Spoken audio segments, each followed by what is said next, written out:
Okay, we are officially online, people. Okay, so if you are not online, click on the link that is in my that's in the pinned tweet on my profile. You can find the link to watch this live, or you can go on YouTube, Google Ask Keva, you can find it there as well. Or you could go on feedshine.com and go under the live tab, and then you can watch it there. So the reason why I'm doing this is because I get asked advice a lot. People have always come to me for advice ever since I was like a little kid. They always told me, "Oh, you're such an old soul," you know. And I never really thought of it as a gift, but I really enjoy helping people get a clearer vision of life and clearer view of what their path might be. So here I am doing a first of what I believe to be many webinars that I'm going to do, where I'm just going to answer people's questions that they have for me. So a lot of people have actually submitted questions. I have 6 that I'm going to answer within the time frame. I allotted about an hour and a half for this, just depending on how long it goes. And yeah, we'll see what happens. So I'm going to answer. I'm pretty sure I can get to all 6 of these questions within the hour and a half that I have. So let's fucking get started, shall we? Okay, so I have a little slideshow that I have here for the people that are on Google Plus and can actually see my screen. The people that are here on Twitter, on Periscope, you can just watch from home. You can hear what I'm saying, same shit. So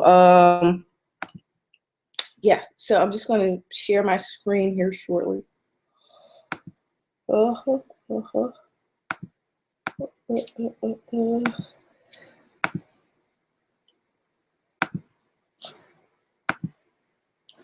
right, let's see.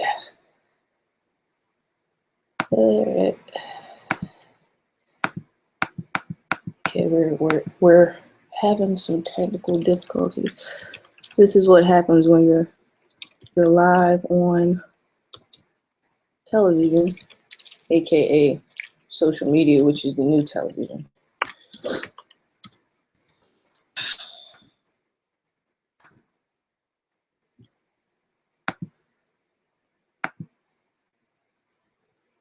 Okay, so if I, but either way, while I'm pulling this up, a lot of the reason why I did this is because a couple years ago I was really, in a low place, in my life, about 2 to 4 years ago, and I learned a lot of things that have basically helped me come out of that and actually start to create miracles in my own life on a day-to-day basis. And miracles aren't just some shit that you read about in the books. It's actually something that you can do on a day-to-day basis, and it's something that we all can do. We all are supposed to have a very joyous life, and we can have it. And I'm gonna show you how you can do that on a day-to-day basis, because we're all supposed to be happy all the time, like all of us. And it's just something that is taught that it's only for certain people, and it's not.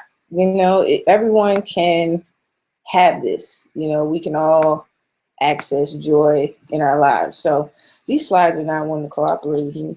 So I'm just going to go into the first question. And this is someone, they requested this question from me. This is somebody I follow on Twitter. This is from Chris. She says she has one question, really. And everybody talks about it. It's literally spoken about everywhere. But still wonder, how do you self-love? What techniques, what affirmations, what daily routines? And self-love is basically the development of a relationship with yourself. That's all that it is. It's the same as what you will want from anyone else that loves you, that you're in a relationship with. You will want them to give you certain things, understand certain things about you, and be certain things to you. And that's exactly what self-love is. It is the the blossoming of a relationship between yourself and, you know, yourself. You need to learn, you have to learn basically your ins and outs, everything that you like, everything that you love, everything that makes you feel great. And it's an ongoing process. And I do certain things, you know, in my life on a day-to-day basis. And one of them is saying affirmations. And they, you know, they help me not only be conscious of the things that I say to myself on a day-to-day basis in my mind, but they help me to get the things that I want. And the way you start at is with whatever makes you afraid. That's usually a good place to start. You want to go whatever scares you the most, like brings the most fear in your heart, is where you want to start. Those things that you're afraid of, that, you know, don't necessarily jive with you, you want to start there and start to create affirmations that can counteract those things. So here we are. Finally, I got this shit to work. Okay. So I'm going to share my screen with the people that are watching here on, and then you can see what I'm looking at. Okay. Okay, here we are. All right, so we're here at Ask Keva Anything. I finally fucking got this shit to work. Man, I was sweating fucking bullets, man. All right, here we go. So, now this, there we go. Okay, so here we are with Ask Keva Anything. This is a live event presented to you by Shine, which is my company. My goal here is to share with as many people as I possibly can tools that have helped me come from darkness to learning to create miracles in my life day to day, which is what I was speaking about earlier. I want you to know how to create the life you want. So who am I? Who the fuck am I to even be talking about this? And let me just make sure, let me make sure I am live on all fronts here. Give me 1 minute, give me 1 minute. All right. Okay, so who am I? Basically, I had a fairly normal childhood, whatever that means, because that means something different to everyone. I got picked on a lot, you know, as I was growing up, for a laundry list of things that I went through. And I never really felt as if I fit in. And I know a lot of people that can probably relate to that. I've been outwardly successful, considering, you know, what the status quo might be, to what that means. But despite that, I never really felt fulfilled in my life.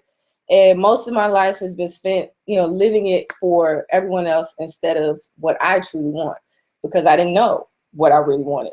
And I battled depression on and off most of my life. And even as I was a kid, I attempted suicide. Not attempted, I'm sorry. I contemplated suicide. I never attempted it. But to be 7 years old and to have that thought even come across your mind as someone so young, just gives you an idea of how long I've been dealing with this sort of battle. But fast forward to high school. I graduated high school and I did all the shit that everyone told me throughout school that would eventually lead to success. So, got a college degree. Everybody got a college degree, right? Got a good paying job. Got a really good paying job. Got a few good paying jobs, actually. Benefits. Finally got a job where I'm talking, I got hella benefits. You know what I'm saying? Like, I got, you know, the company car, the company iPhone, the company laptop, the company iPad, everything that you can probably imagine for the dream job of your daydreams. I had it. And, you know, like I said, got a nice car, a nice place, have a relationship. And even with all this shit, I still felt empty as fuck. And so basically, I was left to kind of have nowhere else to turn. So I don't know about you, but I know a lot of people that are my age, especially, you know, between the ages of, you know, 22 to 29, whatever age gap that falls in, you know, to have a quarter life crisis. I know a lot of people that can relate to this. So again, who am I? A regular ass nigga. I'm a regular ass nigga that can relate to everything that you've been through or going through at this point. So after accumulating all these things that I've always strived for, because I was taught to, something happened and I hit rock bottom. I went through another bout of depression, which was probably the most severe that I've ever dealt with throughout my life. And none of the things that I once used to keep my spirits up and keep myself happy were no longer working. The money didn't matter. The people in my life didn't matter. I didn't feel okay with me. And I literally had nowhere else to turn but inside. So that's where I went. And I basically finally came to grips with the fact that I had a ton of fucking pain that I had been carrying for my whole life. Didn't even realize it. And I learned some pretty cool shit along the way to healing that pain. And these are some of the tools that I've found have been the key to me healing my depression on a regular basis, finding lasting joy in my life, and discovering my life purpose, which I don't know about you, but I know a lot of fucking people that would love to have that shit. So I want to teach them to you and to everyone else. Learn it. Because who the fuck joyous ass life? And it's not just for the people in movies. Like I said before, we all deserve to be happy all the time. This is not something that is temporary or something that is sporadic. You can have joy 24/7 all the time, and it's possible. I felt it. I've done it. I can show you this. I promise you that. And by how I carry myself and how I speak and all these things, it probably would seem that, you know, life has always been, you know, peaches and cream. But let's look. You know, this is 2016. Okay, I went to Japan, which has always been my dream ever since I was a little kid, ever since I was 5 years old. And 4 years ago, I would have looked at you crazy as shit if you had told me that I was going to go to Japan this year, because it's something that I did not see. It was not something that I saw as a possibility. But I went to Japan. Dream bucket list of life, not of this year, not of next 3 years, of life. Went there for a price that I couldn't have even imagined. Okay, really cheap. And started really getting my first clients to my own business. Like, I look happy as fuck. Like, I know y'all can't see this on Periscope. This is what I'm showing people. I don't know if you can see that. These are pictures of me smiling like shit. Okay, smiling like shit. Life is a fucking joy. Let's take a trip back down painful memory lane, shall we? All right, this was 2 to 5 years ago. I don't look anything like I did then. I do not look happy. I look sad. And the crazy thing about it is with these pictures that I took, these were happy times for me. These are times where I was quote unquote happy. And you can look in my eyes and just see the fear and the pain that is in me that just wants to be healed and get out. So yeah, don't let pictures fool you and what people put on social media fool you, because I've always had a nice following on social media, but I wasn't always happy. And yeah, but it just goes to show the difference. And like I said, you can see the fear and disdain for life that was in my eyes, and I was literally just coping with life instead of actually living. And believe it or not, like I said, those are pictures from happy times. So what changed? Let's insert the cliche. I found myself quote. But seriously, I found myself and I started learning how to love myself and seriously love me instead of getting really good at acting like I loved me and putting on front that I loved myself. I stopped looking for fulfillment in things that were outside of me. I started learning how to bring that feeling from the inside out, and everything on the outside started to take care of itself. So if you stay with me through this broadcast, by the end of it, I promise you, you will have some new tools that you can start using today in your life to start making changes to get the things that you want, and more of the things you want to see and less of the things that you don't want to see. So let us get started with the questions. I answered this partially, the first one, but we're going to go back through it. Question 1, what is self-love and how do you do it? Question 2, what controls certain people staying in or leaving your life? Question 3, how did you figure out exactly what you wanted to do with your career? Question 4, beginner tips for losing weight, health. Question 5, how much is too much for something? Question 6, I don't know if I want to be with a man or a woman. How can I figure this out? And I'm going to leave pretty much everybody anonymous unless I remember to say the name, but either way. So we'll start with question 1, which was submitted by Chris Fiasco, which I will go back through. She said, I have only one question really, and everybody talks about it everywhere, but I still wonder, how do you self-love? What techniques, what affirmations, what daily routines do you use? Okay, this is where I want you to start with love. I want you to go wild with the daydream that you have. Daydream a fantastic relationship you could ever imagine, that's platonic or romantic. Start there. Start thinking about all the things that you would want that person to give you that would just make you feel like, damn, I am the shit. I am a motherfucking dream come true for somebody. Think about all those things. List them out, okay? Those same things you want somebody else to give you, from the smallest to the biggest, are what you have to learn how to give yourself. And I'm going to show you some ways to do that, simple ways. And like I said, most of us want the same things out of any relationship, okay? We want to be understood for who we already are and appreciated for that. We don't want to hear, because see, this is what we do. Okay, we'll give people and we'll say, God, you know what? You are great. You're great right now. It's cute, but what about all the things you could be? You know, what about all that? And no, you know, you don't really feel appreciated as what you are already if somebody comes to you with that. So you have to be that way with yourself. And, you know, you got to understand who you are and appreciate who you are, the good and the bad shit, not just the good shit. You got to appreciate it all, because all of it is you. And you want to know, another thing people want in relationships, you want to know how you feel matters, because the other person's actions reflect that. Okay?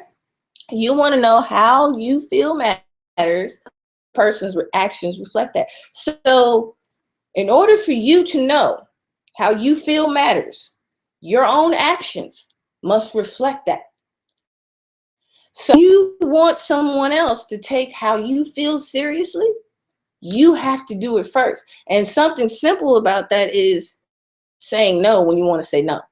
Not saying yes because that's what the other person wants. It's putting your needs at the forefront and saying, I don't want to do this shit. This shit makes me uncomfortable. Like to say no. This is what's going on inside of you. But you betray yourself and say, no, we're just going to do it because we need to stay liked. We need to stay safe. So we're not going to say what we really feel. We're going to say what keeps us safe. And then you have this internal battle that starts to go on, and you don't feel loved. Love starts with you appreciating how you feel and letting your actions reflect that. So say the fuck no if you want to say no. It's okay. It's all right, because you only owe something to yourself. You don't owe anything to anyone else. You have to owe it to yourself first, because if you empty, to give nobody else. You literally have nothing. You cannot pour water from an empty cup. So you have to fill yourself up with your own needs, so that then you can look at maybe taking care of somebody else's. You know what I'm saying? If they're worthy of your time and effort.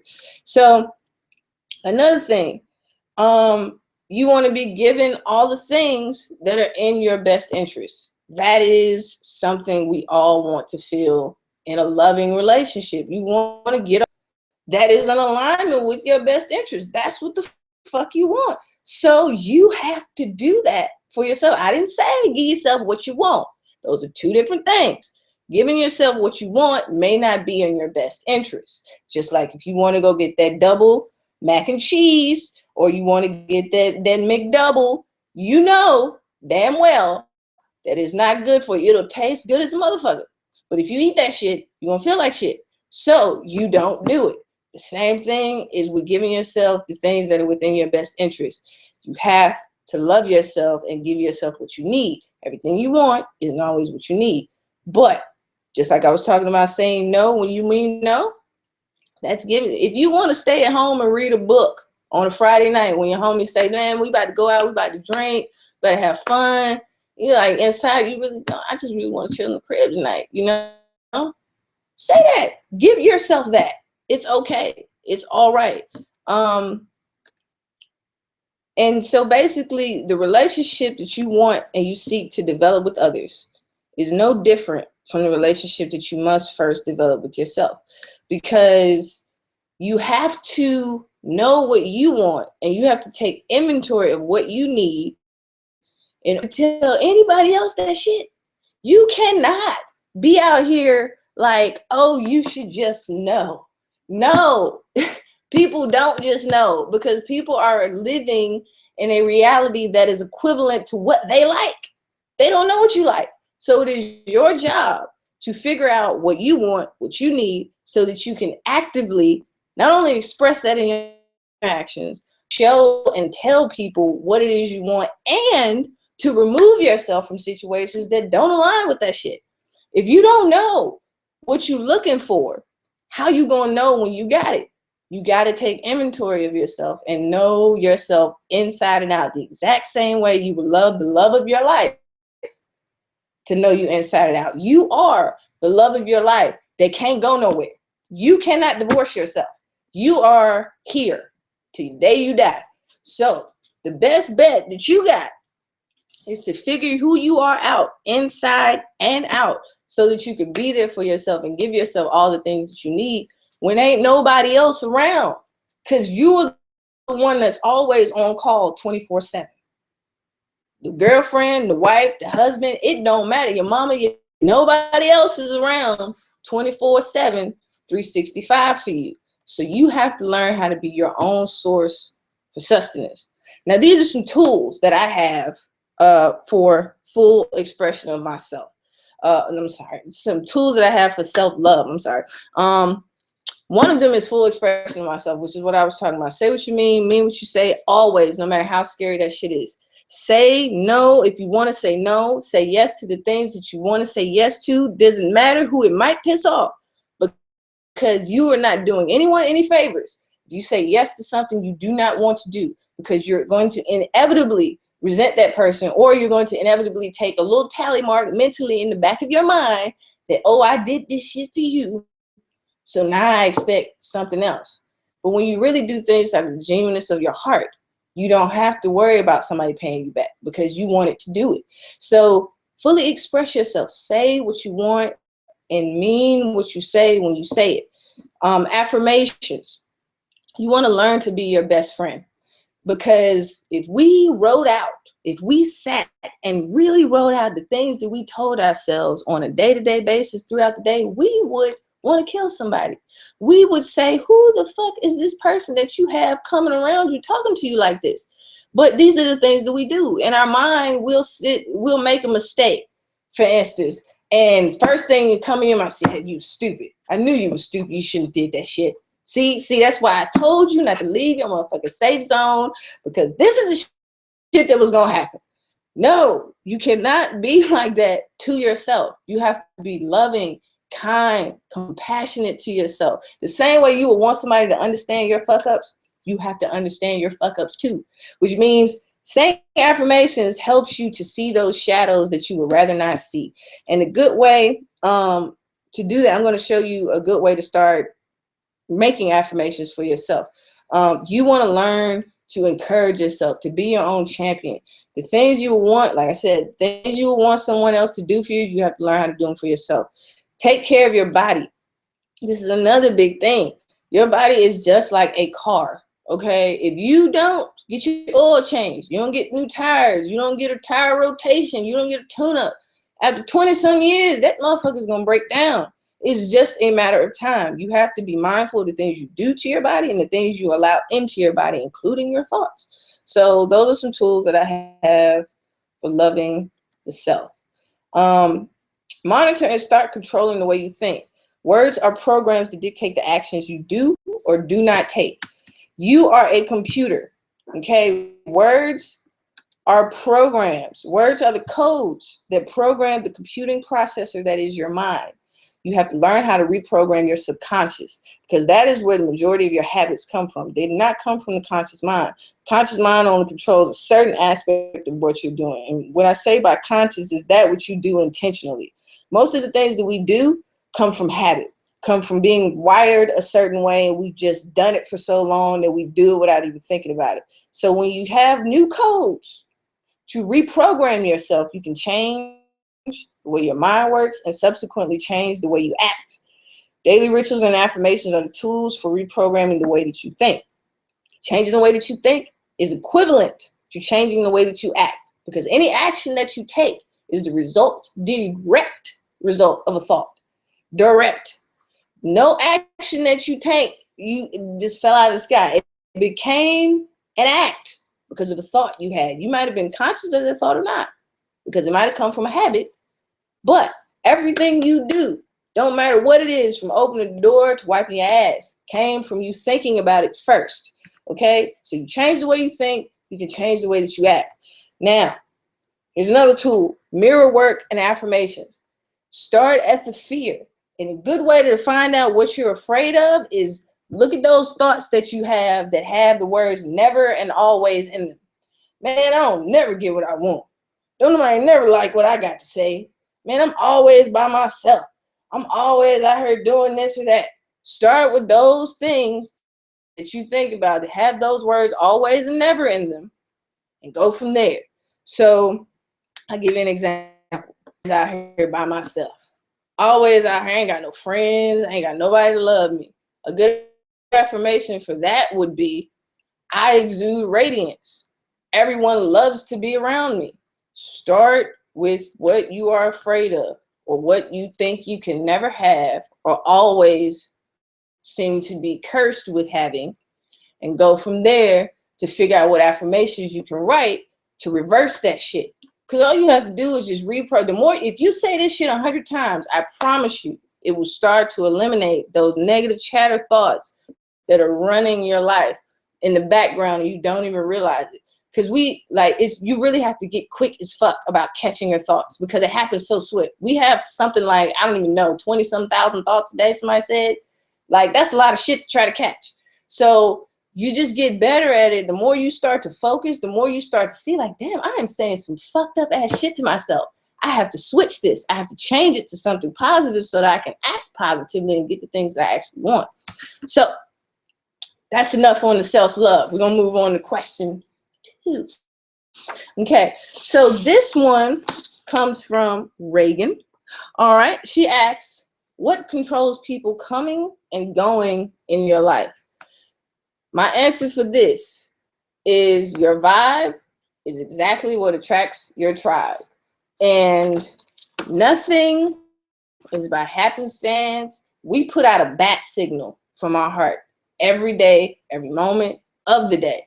We may not be aware of it, but we're putting out a signal based on how we feel about ourselves to everyone else. And it is only possible for people to be in our lives when we are giving to and receiving from them. If there is no receiving and giving happening, they go away. It's simple as that. And it's impossible to give anything that doesn't want to be received, just as it is impossible for someone to receive something unless it is given. Okay, so I'm going to give you a good example. Case of the X, a rerun love/hate story. I'm sure we've all been through this before. We may have had an ex that, we just could not seem to get rid of. Our mouth will sit there and say, man, this motherfucker's crazy. I can't stand their ass. They get on my nerves. Oh my God. But they still coming in and out of your life. In and out, in and out. And it's because you're getting something from that person.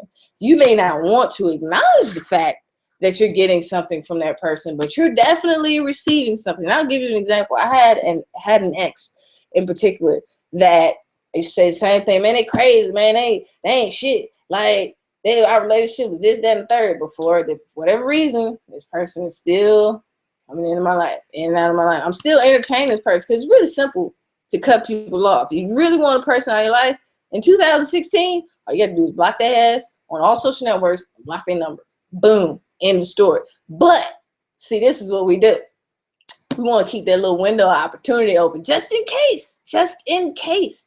They might come back around, they might change, or the thing that we got going on right now ain't gonna be what we really want it to be. So we got to keep that small window of opportunity open just in case we need to creep back through. Just in case. But you only need to keep that window of opportunity open when you're not giving yourself everything that you need. Because see, when you are your sole source for all you have, it ain't hard at all to tell a motherfucker to get the hell on. Because you know that you got you. You know that you have everything that you need to sustain you, whether they're here or not.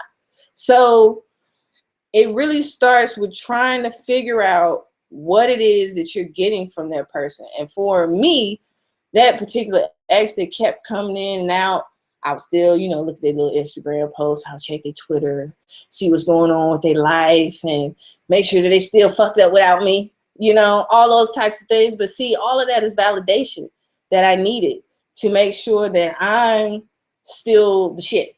I need them to fuck up to know that I'm still the shit. But you shouldn't need that. If you know that you're the shit, you shouldn't need someone else to boost that up. You shouldn't need someone else to falter for that to be true. If you do, then it ain't that sturdy. It's kind of, you on shaky ground, for real. And it's really, you're getting the same things from those people that you can't seem to get rid of. And it may be in a slightly different way. But it's like, for me, we were getting a sense of validation from each other. I knew that this particular person probably didn't see me for who I really was, and I didn't see them for who they were, but I liked how they looked. I liked how they made me feel. They gave me something that I wasn't giving to myself. And so I saw them as a prized possession, and that person could sense that. So they always knew that it was okay to come knocking, because if they knocked long enough, persistent enough, and hard enough, that I would eventually open the door. But what closes those channels and closes those doors is you cutting the flow off from them and turning the flow on from within. Once you do that, that person comes around and they're like, well, they can't even come around because they don't see a need. And once you really get your vibe tuned to a place, giving yourself everything that you need, and you literally don't need anything from anyone. And I'm not saying this in the sense of I don't need shit from nobody. That's different. But in a sense of you can be your own sustenance, regardless of what else is going on around you. That person that might be getting something or giving something to you doesn't have a need anymore. If they don't have a purpose, then they go on their way, and you don't have to say a thing. So my answer to this is, you have to figure out what the benefit is from that person. Because there is a benefit that you're getting that is allowing them to come around. Otherwise, you wouldn't need that person around, or otherwise that person wouldn't even be around, because there would literally be no reason. So you have to really be honest with yourself and ask the question, what is it that this person is giving me that I'm not giving to myself, that I can start learning to give to myself so they can go away? And once you give yourself everything, then you start to attract people that are whole, instead of people that are broken or see themselves in a light that they're not receiving something, or they don't have something in the first place. Because if you come to the table with the perception of lack about yourself, if you come to the table seeming that you're missing something, or you lack this quality or whatever, the people that you attract inevitably are going to have the same perception of themselves, because they're coming to you to get what they need. And that's going to end up in a useful situation. Two people using each other for something. And then what that leads to is resentment, which is not love. Then everything gets shitty and ugly. So I hope that answered the question. Yes. So moving on. We'll move to question 3. How did you figure out exactly what you wanted to do with your career? And my answer to that is following my intuition. It's simply following my intuition. And I'm sure that doesn't really help, but I'm going to go into greater detail. Intuition is that little voice inside of you that tells you how to find the things that make you happy. And it's always a little whisper. It's always that idea that seems a little bit outlandish, a little bit crazy. But what stops most of us from getting in tune with our intuition is we aren't able to trust ourselves. We're not able to trust what we hear. And furthermore, we need to see the whole goddamn picture. We want to know, before I make this step, before I make this move, 1 inch, I need to know that I'm not going to fall off this goddamn cliff. And before I move, I need to know that I'm safe. But that ain't how faith works. Faith works by you believing in whatever it is that is not yet seen, because you know it's coming. You know it's coming. So intuition is that little voice that tells you to do this next thing now. You don't need to know the whole picture. You don't need to know everything that is coming. You just need to know whatever the next right thing is for you, and listen to that, because it's going to lead you to the next right thing. So with my my purpose and finding out what I wanted to do, I didn't know, like 6 months from now, I had no clue that I would be on this webinar right now doing something like this, in a sense being a motivational speaker of sorts, which is now one of my goals.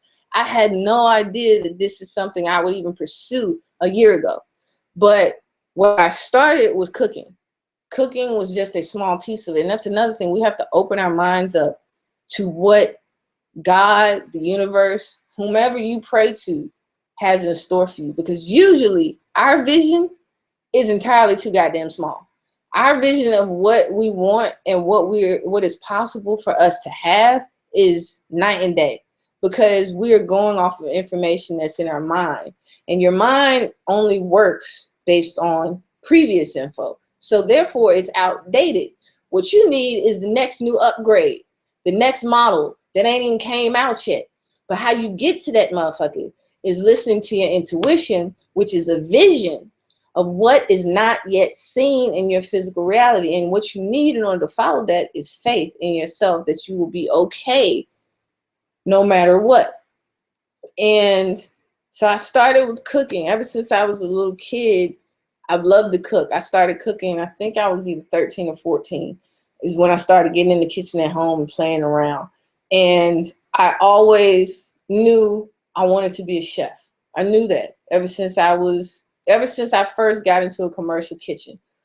But I became focused on that one thing, cooking. And I almost fucking about 3 years ago, when I was really in the pits of my depression, doing a sales job that I had never done before, I was really about to just quit everything and go and get a job to cook, which, and now in my hindsight, I'm glad that I didn't do that. But that cooking is only a small piece of what it is that I know I'm put here to do. But the way that I understood that is by following my curiosity. Literally, I started with what excited me, and I went from there. So 3 years ago, I started a company that was originally, which was what Feedshine's original name was, which was Foodpla. I started at 2013 because I had been in corporate America, didn't like it. I veered off my path of going in the culinary arts, but at the same time, I still didn't veer off my path, because I still ended up where I'm supposed to be, which is how life always works. So I didn't go to culinary school, which is what I originally wanted to do. And I ended up going to college, getting a 4-year degree to major in hospitality management, and did it, got a good job straight out of college. Fast forward to 2013, I started Foodpla, which was my personal chef business. I finally figured out how I could be a chef in the way that I wanted to be it, because I was not about, working in a restaurant, that was not my life. I did not want to do that. I didn't want to work the long hours, but I still wanted to figure out ways that I could get my creativity out there. So I started Food Blog. And then I was like, you know what? Let me start going on weekends to start cooking. You know, I'm going to keep my full-time job, and I'm going to go get me a little $10 an hour job and just start playing around with being a line cook again. I haven't done it since I was 17. And at this time, I believe I was 22. I was 23 or 24, something like that. I'm 28 now. So started playing around with that. And then that eventually, I put it down in 2013. And then I ended up picking it back up last year because my soul just kept calling to cook. You want to cook. Like, corporate America is not what you really want to do. Just see where your curiosity takes you. So I started cooking again. So I figured I would pick it back up. Then lo and behold, I Googled and find out a company all the way in Denmark already had the name of my company that I started 3 years ago. And so I'm like, shit, now I got to start all over again. But I was like, you know what? This is what I want to do. So I changed the company name, you know, to Feed Shine, picked it back up, and just started going to where my curiosity took me. I started taking personal chef gigs, and then my curiosity went to speaking, volunteering to help kids out. So I started playing around with that, and then the idea came to me, you know, to start doing reviews of products that you use because they help you explain how they can help the other people. And so I just started listening to those little things, those little taps on my shoulder that said, go here. And everything isn't going to fit, and that's okay. You have to learn how to just kind of constantly grab and let go of things, They're not all going to be perfect fits, but you just kind of have to keep trying. It's just like a kid in a sandbox. Play with things. Don't take things so seriously. If it doesn't work for you, it's okay. Try something new. And like I said, start with whatever excites you and go from there. Don't need to see the whole picture before you can trust that this is the next right step. Just do it. If you want to go fucking cut hair, go shadow a barber for the weekend and see what happens. If it excites you, you can take in how to cut hair for $50. If that excites you, join a meetup for people that cut hair, and just start surrounding yourself with these things that pique your curiosity, and you're allowed to let things go that don't fit. It's okay. And your purpose is always changing. It's like a picture you're constantly putting the pieces of the puzzle together, but it's growing into something else. And then you get more pieces of the puzzle and put those together. The picture kind of still stays the same, but it's always evolving and changing. So just like Oprah, 25 years ago, Oprah would not have been able to tell you that she was going to have her own network. All she knew then was her ass needed to leave CBS and go to Chicago. That's all she knew. She had no idea she was going to be where she's at right now, destined for greatness, but she didn't know exactly what she was going to be doing. She just listened to that next set of instructions and went. Then you'll get another set, and then you'll start to meet people that open doors for you. Things will start to happen that are like, okay, go over here. It's like a map. That's all it is. And you really have to open yourself to the possibilities and let go of your fear of the unknown, and understand that you don't need to control everything. All you need to do is trust yourself. Trust yourself to know that no matter what happens and no matter what you might fuck up on, you still are good enough to fix it. That's all you need to know, because you're going to fuck up. It's all right. It's a part of life. And all you need to do is just take one step in the direction of what makes you feel good. Not look good, what makes you feel good. Okay, whatever excites you, start. And even if there's nothing, if you can't think of something that you would do today for 8 hours and nobody had to pay you a thing. You do it for free because it excited you that fucking much. Start with whatever that is. I don't care if it's making candles. I don't care if it's searching for crystals.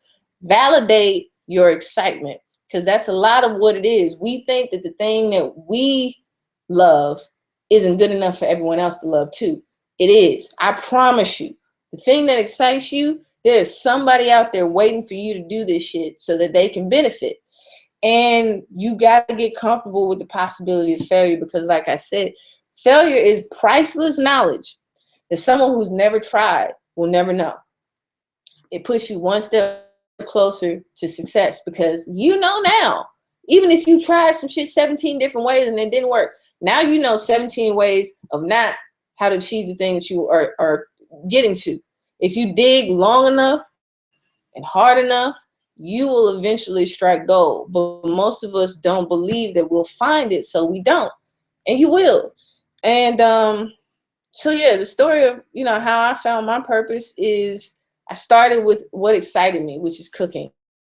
And I let it lead me to whatever else piqued my interest.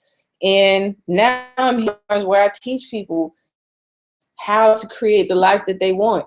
And this is also part of what I've always loved to do. Not only do I love to cook, but I love to teach people and help people find their way. So this unfolded for me, but this would have not unfolded for me had I not been open to the possibility of, if I had to stay laser focused on cooking, I can only have a restaurant, I can only have a catering company, I can only have a personal chef business, I would have never tried this. I would have never even put myself out here to do something like this. You have to be willing to put yourself out there and try new stuff, because your vision of your life is usually a lot smaller than what the possibility of it is. So I would start there. I would make a list of the things that excite you and start looking for some meetups. Start looking for some meetups that are with like-minded people that enjoy the things that you enjoy, because they're all the people that you meet. Once you make that decision of what you want, the universe conspires to give you exactly what you start to focus on. So keep focusing on it, and more things will come to you that are in alignment with that which you focus on. So, question 4. I got this from Ashanti Wright. This is for beginners tips on losing weight. What do you recommend? For how long I should be working out, how many days, and any other tips? I will give you this major tip. And the last question, by the way, I want to give her a shout out. It's from Ashley. That's my best friend. I want to give her a shout out as well for asking me about how I found my purpose. And okay, so beginners tips for losing weight, health, and health and fitness. My biggest tip for this shit is water. Water, fucking water. Because we overlook water as like the key to life, which it really is. We're like 90% water. Our brains, when we're born, are like 95% water. Then it decreases as we get older.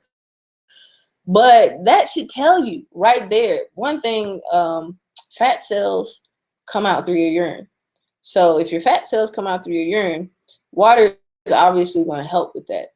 And a lot of times we mistake hunger for dehydration. We think we're hungry, but we're really just thirsty. And water is one of the #1 ways that you can curb your appetite.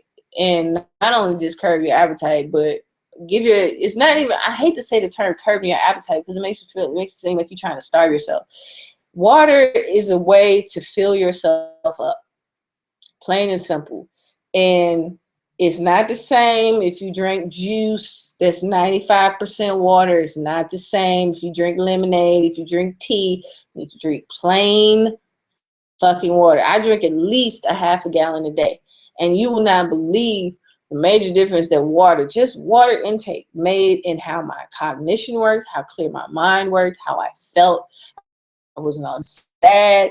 When I was down and depressed and sad, I was not drinking water. And I believe there's a direct correlation between that. Another thing is light foods. Eat the things that are light. I mean, if you eat heavy shit, you're gonna feel heavy, and you're gonna be heavy. And that's if I ate nothing but Chick-fil-A, which I love some fucking Chick-fil-A, but if that's all I ate, like I ate it every day for a month, you're gonna see a direct change in me. You're gonna see a direct change in my fat to muscle ratio and just my weight in general, because it's heavy food. It is fried, it's greasy, it weighs you down. So if you want to be light, if you want to feel light, eat things that absorb light, plants, ding, and eat things that are literally light in nature. You know, getting a double tall Frappuccino from Starbucks is not light. You know this, but sometimes it tastes really fucking good. That versus a glass of water are two different things. So really start to be conscious of the things you're eating, and exercise. I mean, it's always been those three things since the end of time, and they probably will always be those three things unless the human body just morphs and changes into something else. So I want to show y'all some pictures. This is how I used to look. Back in 2011. If you want to see these pictures, get on feedshine.com, hit the live button, and you can sign up and see the Google Plus, because people don't buy that I'm showing. On Periscope, you just get my beautiful face. In 2011, I was pudgy, man. I was pudgy as fuck. And I've always been small my whole life, but at the same time, I had a gut. All this cock diesel sexiness that you see right now was not here. It was not here 5 years ago. And my definition was different. My face looked older, and I did not look like I was in a good place. 2015, fast forward to that, when I'm working out, I'm drinking water, I'm actually reading and thinking about the things that I eat, just instead of being on autopilot. I look totally different. You can even see the swag on my face is different. Like, I look like I believe in myself. And it was all because of things that I was eating. The biggest key to shaping your body into what you want it to become is by being aware of what you're already doing instead of just running on autopilot. Because a lot of the time, that is what we're doing. We're just going out of habits that we've always had, and expecting different results. You cannot get anything different unless you do something different. And just like myself, back in 2011, when I had a pudge and I had a gut, and I was not in my greatest place mentally, I was doing a lot of things on habit, and I was expecting things to be different, and they weren't. Because you have to do things that are going to bring the results that you want. And so most of the autopilot eating that I do, I can speak for myself, and I still do it now, just because I work out on a regular basis. You have times, even the most fit people that you will come across have times when they cheat, and when they eat things that they know aren't bad for you, aren't good for them. It's natural. You're human. You're going to do these things. It's okay. But the real key is being aware that you're off track. And that's really the first step, being aware that you're off track. Because if you aren't even aware that you're off track and aware of the things that you're doing that are keeping you off track, you can't even begin to get on it. So most of the autopilot eating that I do, when I do it, is due to emotional suppression. So when I don't want to feel uncomfortable about something, usually when I don't want to feel out of my element, or I don't want to feel nervous, or I don't want to feel fear, I will go get some food. I'll go get a snack. I'll go get a bag of chips. It doesn't matter what it is. Anything can be abused. For a minute, I was fucking up some apple chips, like literally spending $20 a week on these bitches. Okay? That is not okay. Not okay. So whenever you are suppressing something, it's not good, especially when you're using food, to do it, which is something I usually do. But one thing that I've learned in my whole process of getting healthy and taking better care of myself is, if we get our emotions in check, the body has no choice but to follow. Because people that feel good are going to automatically look good. How your physical body appears is a direct result of your emotional state. And let me say this. Physical appearance is a matter of perception. There's somebody that might think Jill Scott is fine as hell, me in particular. There's also somebody who thinks Jill Scott needs to lose some weight. These are two people that think their opinions are valid, but neither one of them matter. The only one that matters is what Jill Scott thinks of herself. You are the same way. So don't get caught up in finding this perfect physical appearance, because who's to say what's perfect? As long as you feel good on a day-to-day basis, that is the goal. Because once you feel good and you're in a place where your mind is clear and you feel like you're the shit and you know you're taking care of yourself in the best way you know how, you're automatically going to glow to other people. You're automatically going to be attractive, which is the goal in taking care of yourself anyway. So, yeah, get your emotions in check and really really figure out how you can align those things, or whatever is stopping you from taking that first step of taking care of yourself. Whatever that is, start with whatever that emotion is and root it out. Really root it out and look it in the face, and you'll be amazed at the help that it can provide for you. And like I said, But taking care of your body means much more than your weight. That's only a small portion of it. Yes, there are, studies and all this, that, and the third to say you should weigh a certain amount to be quote unquote healthy. But there are thin people that drop dead every day, and there are heavy people that drop dead every day. Health is here. Health is in your heart, and health is in your mind. When these two things are in alignment, you're good. Your body gonna be straight, regardless. Your complexion clarity is gonna tell you a lot about what you eat.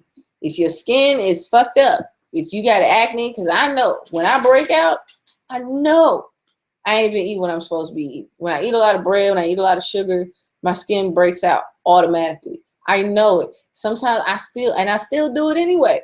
But I know when my body is showing me that I'm not taking care of it. And your body gives you tons of signs to let you know, hey, hello, need some help over here. So the strength of your hair and your nails, how youthful you look. You are not supposed to be old and decrepit the older you get. Do not believe that hype, because I looked way older 5 years ago than I do now.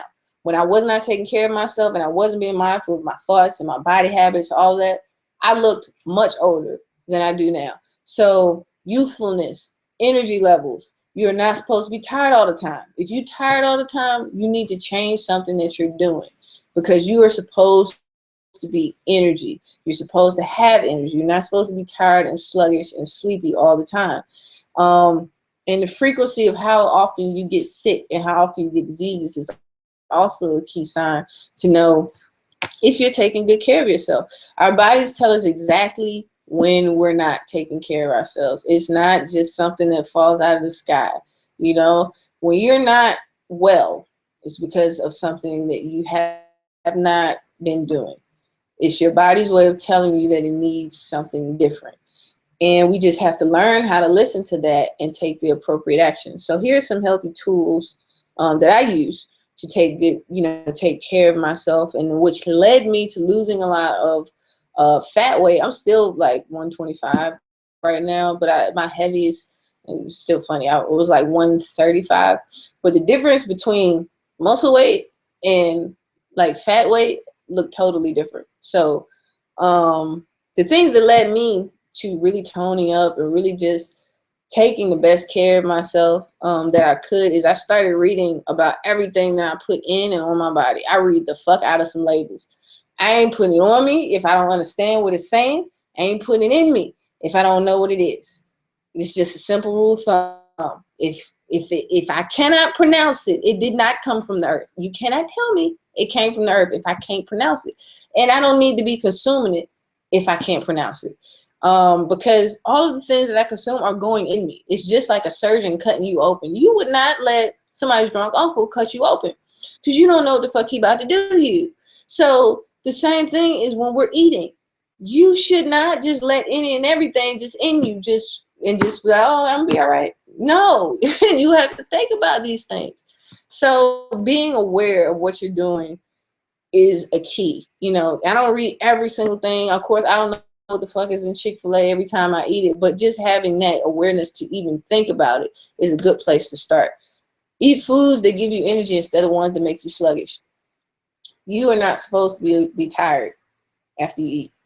I didn't learn this until I started changing the way that I eat. When you eat a plate, collard greens, macaroni and cheese, fried chicken, it tastes fucking amazing going down. It does. But when you done, you ain't gonna do nothing but go to sleep, take a nap. And what is that doing for anyone? That is not helping any of us to be, productive, which I still eat those things on a regular basis on every now and then, but I also know what the end result is going to be. So if you want energy, you have to eat foods that are energy rich. Work out, and as far as how much you should work out, it's different for everyone. Some people like to go to the gym for hours at a time. I don't like to do that.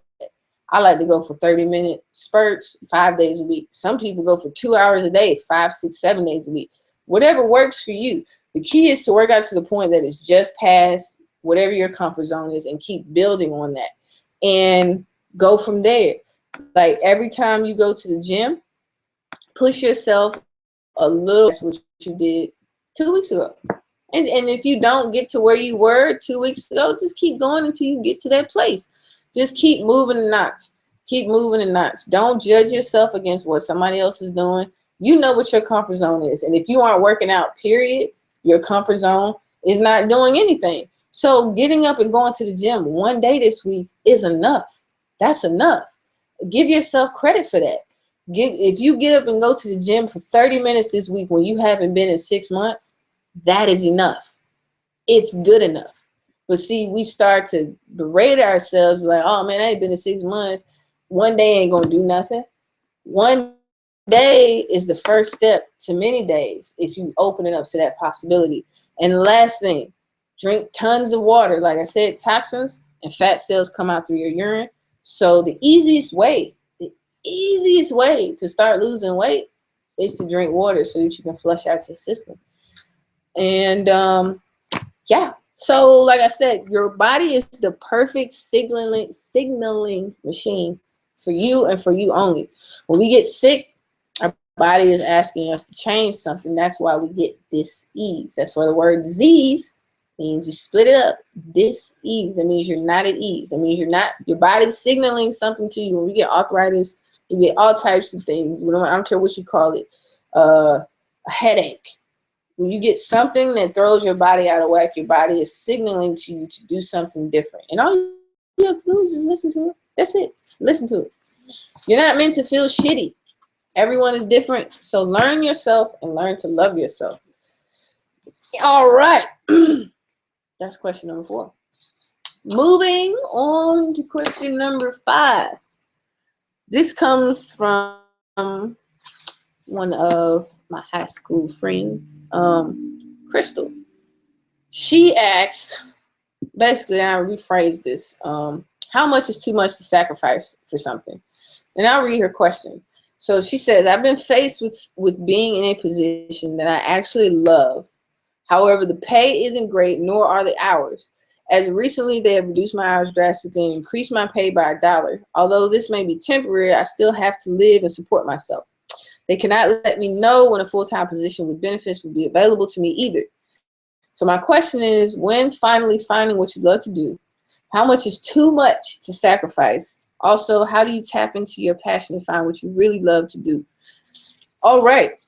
So I will tell you a story, but before I tell you the story, this is a good example.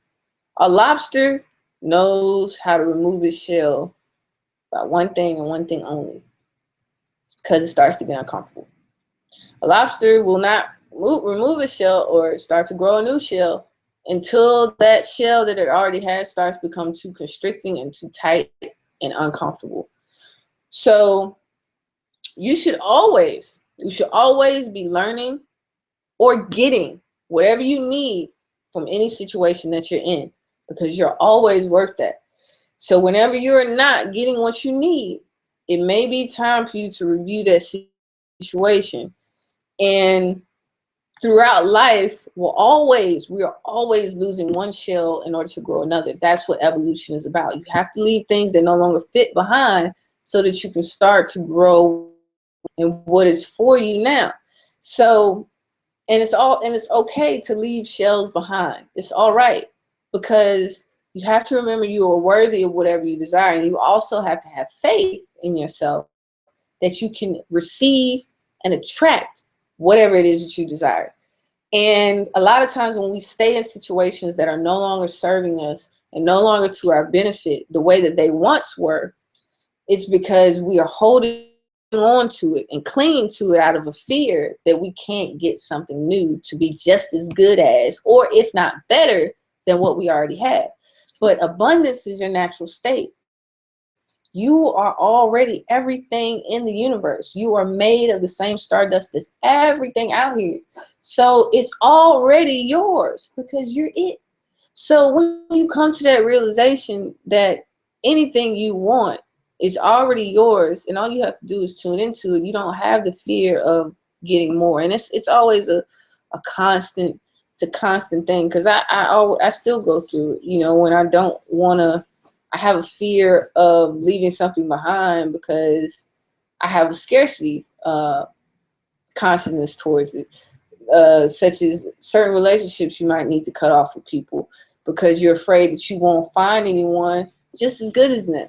or someone that aligns with you where you're at right now. And you will.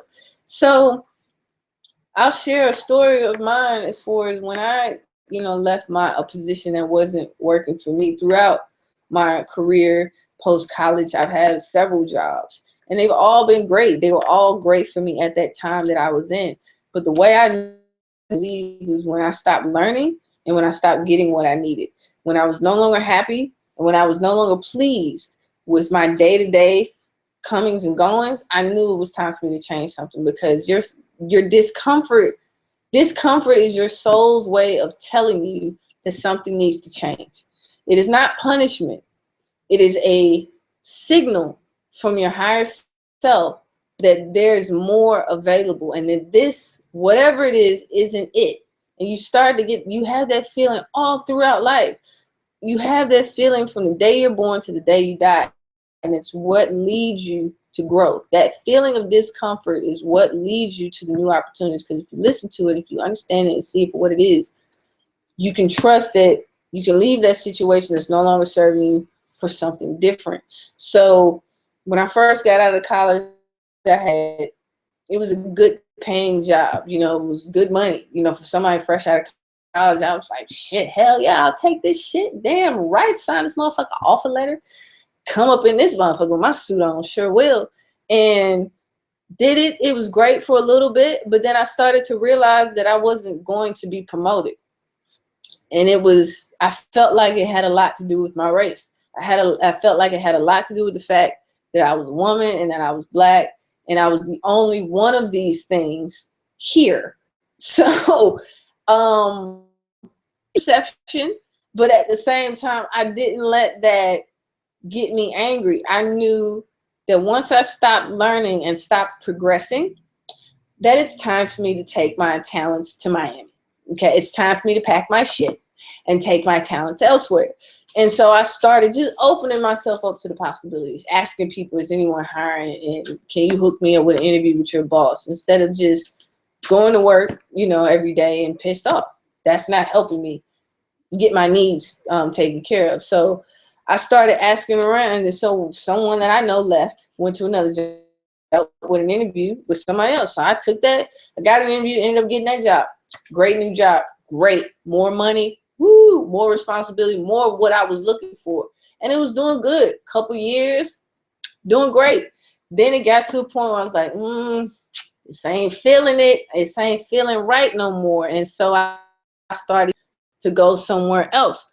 And then I started searching for what piqued my desire at that time. I wanted to leave. I wanted to stop managing people, and I wanted to do something that was just relying on my abilities and my abilities only. So then I started to research what job might that be. So it led me to sales. And so I took a sales job to leave that job that was no longer fitting me. And it's just a constant evolution. Ask yourself honestly and openly, are my needs being met? If you're not able to pay your bills, if you're not able to have a happy mind state when you go to work, if you're not able to be just happy in general when you think about what it is that you do for 80% of your waking life, because it's not just a job. I don't care what anybody tries to tell you. This is something that you're doing for 40 plus hours out of the week. So at minimum, this shit should make you happy. At minimum. You only awake for what, 16 hours out of the day? This motherfucker taking up a good 80, 75, 80% chunk of that. So it should make you happy. And if it's not, go somewhere else, because I guarantee there's something else out there for you. But stay grateful for what you have already so that you can find what you want. And that's a key. That's a major thing. I want to make this point before I go to the next question. The way that you go to a bank and get a loan, because this is how we operate when we pray for things and when we ask for things from the universe and from God. We complain about, and we say, I don't want this shit. This shit is making me upset. I don't like these people. I don't like any of these things. Blah, blah, blah. But the way that you go to a bank is you show collateral for something that you already have. And if you feel you don't have any collateral, guess what? You can't get a loan. Universe works the same way. If you feel what you already have isn't worth shit, how can you expect to receive more? So you have to open your eyes to what you already have and go to work every day thankful in a place of gratitude for what you have so that you can be open to new opportunities as they present themselves. Yeah, sure. We're going to move on to our last question, which is from a great friend of mine. And this is a juicy one. I left this one for last. This is from a good friend of mine, and I can relate to this quite a lot, actually. I'll read it. So, in a synopsis, this question is, I don't know if I want to be with a man or a woman. Basically, how can I open myself up to this to figure it out? So, this is her question. Ever since I was victimized and abused by men, I've always been highly attracted to women and had a couple relationships throughout my life. I love being with the guy because of his strength and comfort he gives me, and it seems like the normal thing to do, but I always fantasize and I'm highly attracted to women. At this point in my life, I'm kind of confused. Well, maybe not really, but then again, I am. So my question is not sure whether I want to be with a man or a woman. Maybe it's me not knowing how to put myself out there to the same sex. I'm confused. I think most women look at me and say, no, she's not that way. But how do I put myself out there so I can probably attract the one that is for me? And I will answer this question very openly and honestly. You have to truly open yourself up to the possibility of either of these things being true. Because we cannot discover anything we aren't truly open to finding out. The energy of that thing which we're seeking is hitting a blocked door. It's hitting a door because it's shut. So I'll give you an example. For me, I've always dated women my whole life. Not my whole life, I'm lying. Ever since I was 20, I think I hate to say it, I came out. And I think sexuality is fluid, okay? When I was 21, I wanted to start exploring women. So I did. I started exploring women. You know, my first step out the door was I said I was bisexual, which is usually how most gay girls come out. You say you're bisexual, but it's really you just want to fuck some girls. So that's what I did. And so that eventually led me to my first relationships with women. But as of late, I've been interested in possibly delving into the male realm again, which has been about 7 years since I've done this. And when it first came up, it was like, wait a minute, what is this? This is odd. This is not the image that I've held of myself for these last 7 years. What is this? This is dangerous. Can't do this. But it's really about letting go of that image that you've held of yourself and opening yourself up to the possibility of either one happening and being true. Because see, when we fear that thing that we want to explore, we might like, we block ourselves from doing it because we don't want to let go of the image that we've had for up until this point. And the way that you can open yourself up to the possibility of either happening is truly within giving yourself permission to explore the possibility. Because when we don't want to explore the possibility, it's really not wanting to accept the possibility. And I would basically start doing some simple things. Like I would go to some meetups. You know, I started going to some speed dating meetups that are LGBT friendly or straight. I would go to both. Get on Tinder. I mean, it's 2016. Online dating is here, people. It's okay. I promise you, it's all right. Get on Tinder. Get a page for women. Get a page for the men, and date both. It's okay. It's all right. If you happen to like one, let yourself like it. It's okay. Like no one is going to stone you. And it's really us getting comfortable with ourselves doing that thing that we are afraid of doing because of how others might perceive us. So start going to some meetups. if you want to go out on the public scene, go to a bar, go to a gay bar, offer to buy a chick a drink. Go to a regular bar, offer to buy a man a drink. See whichever one piques your interest and go with it. Don't block yourself to it, because we can't receive anything that we're shut off energetically to. And the law of attraction really works to opening the doors within to the energy that you want to receive and not blocking it. So yeah, that's really what I would do, is just letting yourself play around. When we're afraid, we mull it over in our mind, we think about it, and we don't really do anything. But there's lots of things that you can do. Just put yourself out there and really open yourself up to the possibility of being of whatever it is that you want to explore. Open yourself up to the chance that you just might like it, and give yourself permission to like it. And it's really all you have to do.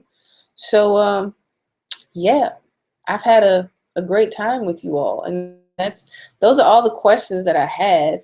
Anybody that is online is free to ask me any questions. You can use the Q&A app to ask me anything that you might want to ask me. But yeah, those are all my questions. So I'll be doing these more often. That was really enjoyable for me. And yeah, so I'll probably try to do these, I don't know, maybe once a month. But send me your questions via email. And if you want this actual webinar, you want the slides that I have and that I've gone through during the presentation, just send me an email address to gofeedshine.com, and I will send you a free download of the slides so you can look through them yourself and utilize them to get some tools that you can start using, day to day. And I'll be doing more of these webinars that actually go into more detail about a lot of the things that I talked about. So I'm in the process of creating a curriculum right now that will be an online-based workshop that you can access whenever you want, however you want, and get a lot of the answers to questions about life and get a lot of practical tools that you can use to start working through a lot of things that might seem confusing to you. So thank you to everyone that tuned in and everyone that was able to watch tonight. I really appreciate your viewership, and a supreme thank you to everyone that sent me a question to answer here. I hope you were able to see it, and I also hope that the advice that I gave you was sound and practical and able and useful to you. So I'll be asking people what they thought and things of that nature, so I can keep doing these things for you guys. And so have a great evening. Enjoy the rest of your week. Tomorrow is the last day of the work week, so Friday's here. Enjoy it. And yeah, I'll be talking to you good people soon.